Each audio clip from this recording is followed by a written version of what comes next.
It smells like a hot diaper in here.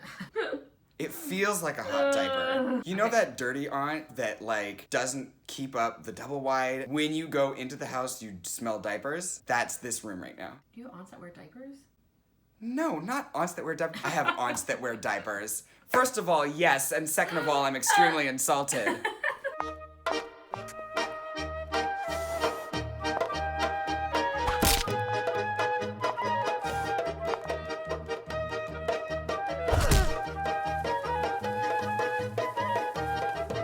Hey everybody, it's me, Miz Cracker, and it is time for Review with a Jew. RuPaul's Drag Race Season 10, Episode 6. Mayhem Miller is gone to begin with, Monet Exchange is thanking her lucky stars, and I am sprawled across the entire sofa, wondering why I am hashtag 27 dresses, always the bridesmaid, never the bride. She will never be satisfied. This episode is brought to you by Lazy Boy. We are at home in beautiful somewhere, Mississippi. When you are a drag race celebrity, sometimes life is about the lap of luxury, and sometimes it's about mini challenges. Not unlike the mini challenge we're about to go through right now. Sitting on a secret! Today's mini challenge requires all the girls to sit on a throne and identify a mystery object with their asshole. I was a bottom for like 10 years, so I'm like, sure, I'm gonna nail this one. My favorite part about this challenge is all the girls lined up outside the studio by the porta potty. Super disgusting. Literally a sewer on wheels. But enough about Monet Exchange. They told us all to wear shorts because it might get a little bit messy. I am wearing my custom American Apparel swimsuit. I get in a few one-liners. One thing they cut out, while sitting on a pork chop, Ru gave me the clue, you're sitting on the first queen to ever be eliminated. I was like, Vanjie?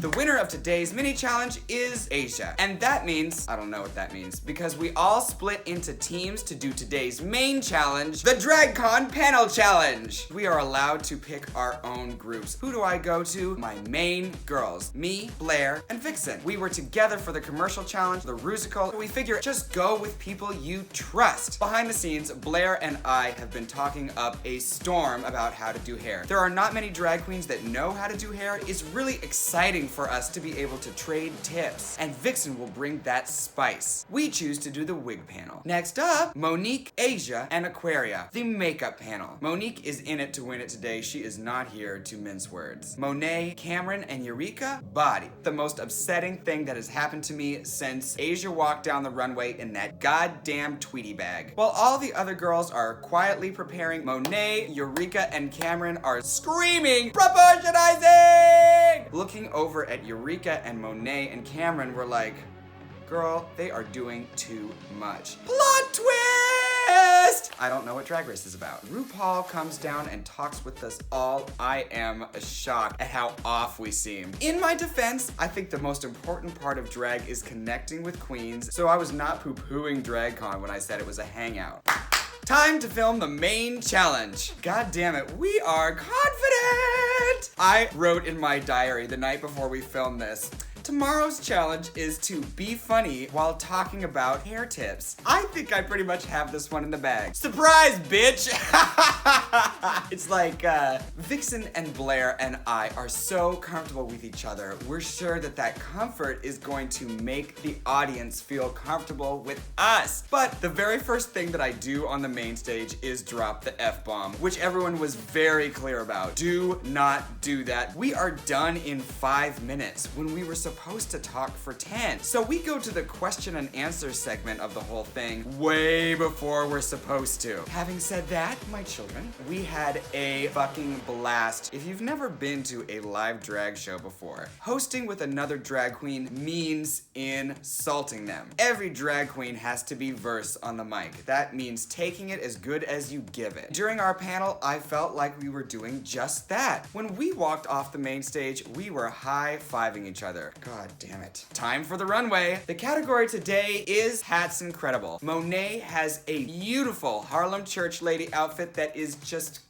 covered with brown foundation. But once she hits the lights on the runway, she looks great. Monique showed up on Elimination Day with fabric and a dream. I think it's worth pausing here. Behind the scenes, Monique was very open about the fact that she almost had her lights turned off trying to get to Drag Race. When she finally got the money together to buy fabric, it was time to go. So every time you see Monique walking something down the runway, it is still threaded to the sewing machine. Asia continues her assault. Nicole Kidman taught me there's no such thing as good or bad fashion, there's just different tastes. Asia and I are about as different as two people can possibly fucking be when it comes to taste. Blair sticks to her brand of Shirley Temple cute. Vixen puts the hoe back in homemade. I thought Eureka's outfit was completely original until I saw someone else wearing the exact same thing in Mississippi. Miz Cracker, the Cracker brand. Blonde hair with a creative twist. The hat that I'm wearing on my head took like 14 hours of careful work. There's a polypropylene base, there's a styrofoam base for the bulb, something that I would never have been able to do if I hadn't spent years in the art studio with my mother learning how to put things together. And at the last minute, I added a little detail. I took a hairspray bottle, spray painted it white, and brought it with me down the runway. Last time I walked a hair creation down the runway, it was my braided hair bikini, and it didn't really read as hair. This time I was determined that they should know what the fuck was going on. The gown is My Fair Lady Barbie of the future. We're taking that elaborate gown and reducing it to something absolutely immaculately clean. So as I walk backstage, I am pretty sure we gon' walk home with the win today, honey. Luckily, I'm trapped in a hotel, so I am not able to purchase any items with the money I imagine I'm about to get. Because, girl, it's time for the critiques. Proportionizing is on the right, and we are the tops and bottoms of the week. This is my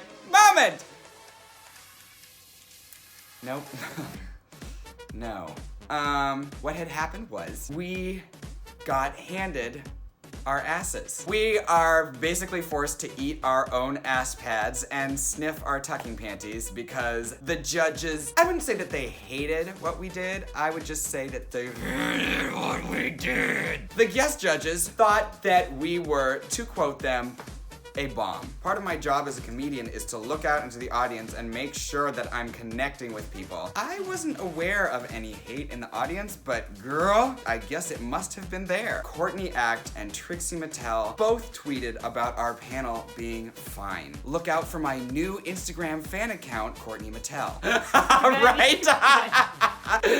Come to Brazil. What?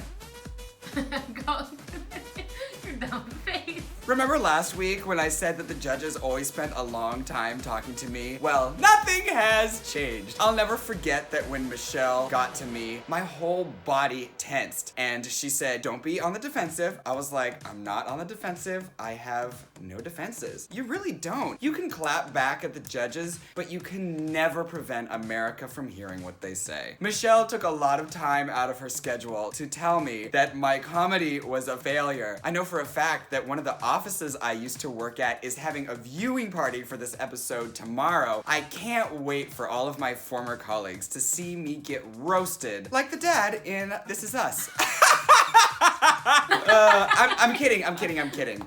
He died of smoke inhalation. Vixen and I were both told that we stabbed Blair St. Clair too much. Blair, Vixen, and I were in complete shock, and we knew it was pretty much anyone's game about who was gonna go home. Back in the Interior Illusions Lounge, my brand new inflated sense of self was leaking air. Monet Exchange came to the rescue. I thought there might be a chance I could change my outfit, cause hey, Dusty did. Monet grabbed a dress for me, she grabbed a new pair of shoes. Then it turns out I couldn't change my outfit, so Monet helped me out of my outfit again. If you watch Untucked, you can kind of see this shuffle go along in the background. By the time Eureka came to comfort me, I had pretty much already been through the ringer. No, bitch, thank you. Blair's mom calls in to tell her there's ranch dressing waiting for her on the table. Hashtag white people. Eureka's family checks in and the sight of them breaks her down. Our winner today is Eureka. 2 challenges in a row. I'm safe. In the bottom 2, my sisters. Another week where I have to watch some of my favorite people lip sync for their life. Every time you do a challenge with someone, you are putting your careers on the line together. That brought us incredibly close. At the end of the day, it is Blair St. Clair that must go home. Working with her, I found that she had more weight, substance, and grit than almost any bitch in that workroom. Blair and I had a little bit of an agreement. Whichever one of us went home